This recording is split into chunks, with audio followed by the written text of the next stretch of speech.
अपनी theory create की है जिसका नाम है Phantom energy initiative X13 resonance.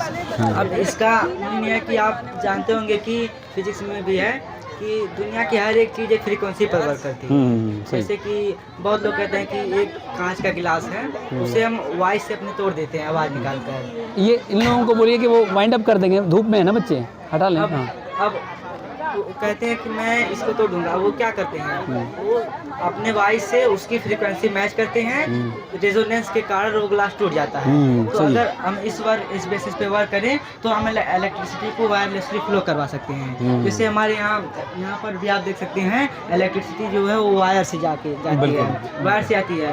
और अगर हम इसको एक मैग्नेटिक फील्ड के द्वारा कॉपर कॉइल से बनाया जाए तो हम इलेक्ट्रिसिटी को वायरलेसली फ्लो करवा सकते हैं विदाउट एनी वायर। अब इससे हमें प्रॉफिट क्या होगा और डिसएडवांटेज क्या होगा।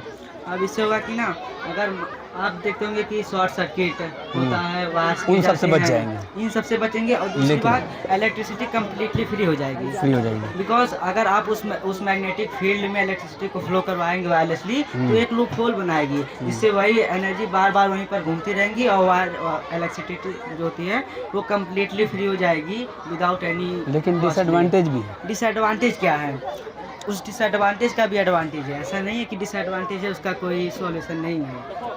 डिसएडवांटेज ये है कि आप जो पेस मेकर, जैसे जिनको हार्ट की प्रॉब्लम होगी वहाँ पर एक पेस मेकर यूज करते हैं। अब और उनका जो है पेस मेकर जो है बीट बढ़ा देगा, पर हम पेस मेकर को मॉडिफाई करें तो वह उसका सॉल्यूशन भी हमें मिल सकता है कि मैग्नेटिक फील्ड सराउंडिंग में है तो पेस मेकर अपने उस हिसाब से वर्क करेगा।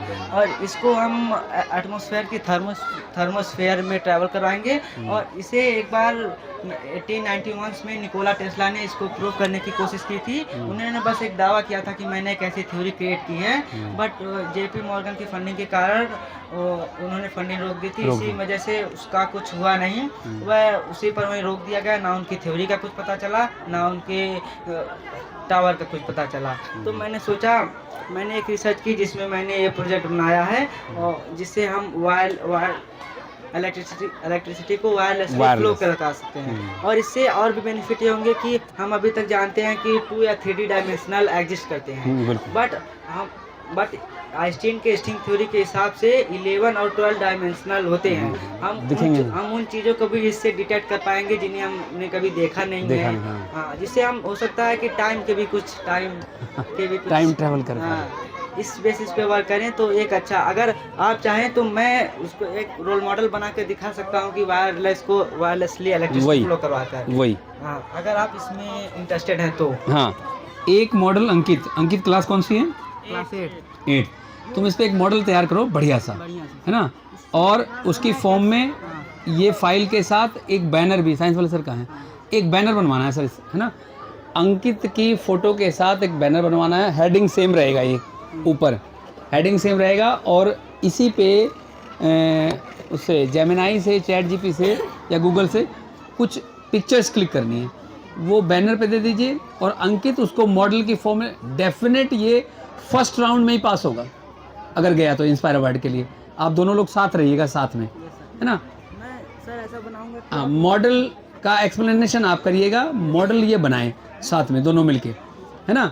तो ये फर्स्ट राउंड में, ये पहली बार ऐसा होगा कि इस सोच पे कोई मॉडल आज तक, मुझे 18 साल हो गए, इस सोच पे आज तक कोई मॉडल, जितने मॉडल यहाँ बने हैं ना वो सब बन चुके हैं, फिर भी दोबारा जाते हैं, लेकिन इस सोच पे कोई मॉडल बना नहीं है। बनेगा, ये फर्स्ट राउंड में पास होगा गारंटीड। एक मॉडल पक्का हो गया आपके स्कूल का।